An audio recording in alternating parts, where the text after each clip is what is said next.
Adrian Newey was announced September 2024 as a managing technical partner with Aston Martin, and in March of 2025, his gardening leave with Red Bull had ended, and he set to work on his next championship Formula One car. His Formula One career isn't just a list of championship cars, it's a pattern. Arriving at a team, and within seasons, sometimes immediately, that team is fighting for wins, titles, or outright championship dominance. Let's walk through why Aston Martin is on a path to become the next championship team in Formula One. Newey's real first F1 team wasn't a powerhouse.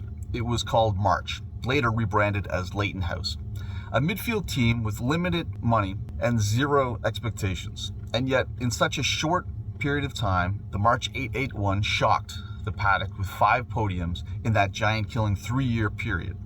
A car that performed way above its weight, and the paddock took notice because Adrian Newey didn't need years to develop a car. He just needed a drawing board to compete against far better funded teams. At Williams, his transformation was ruthless. By 1992, just a few years into his tenure, Williams produced one of the most dominant cars in F1 history. Active suspension, aero mastery, a technical gap so large it felt unfair. By 1992, Nigel Mansell and 1993, Alan Prost. 2 different years, 2 different cars, same designer, same team, same result. In 1994, despite a massive rule reset banning electronic aids, Williams won the Constructors. That's the theme. Rules change, and Adrian Newey doesn't blink. Damon Hill wins the Drivers' Championship in 96, followed by Jacques Villeneuve doing the same in 97. Newey moves to McLaren in 1997. New regulations hit in 1998.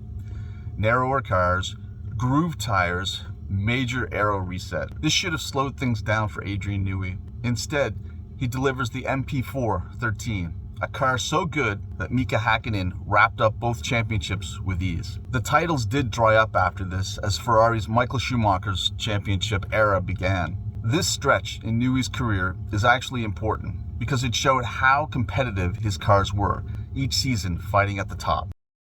This is where the myth becomes undeniable. Red Bull wasn't a legacy giant. They were a drinks company with ambition, and they brought on board Adrian Newey by 2006. By 2010, world champions, 4 straight titles by Sebastian Vettel. Then the hybrid era hits in 2014.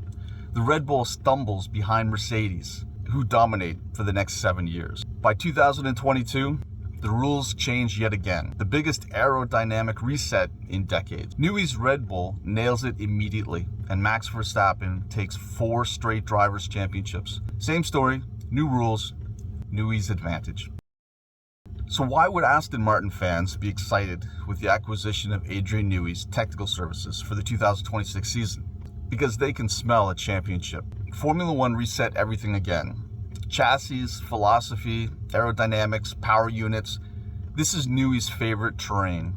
So the question isn't if Aston Martin becomes competitive. The real question is, how fast do they become competitive?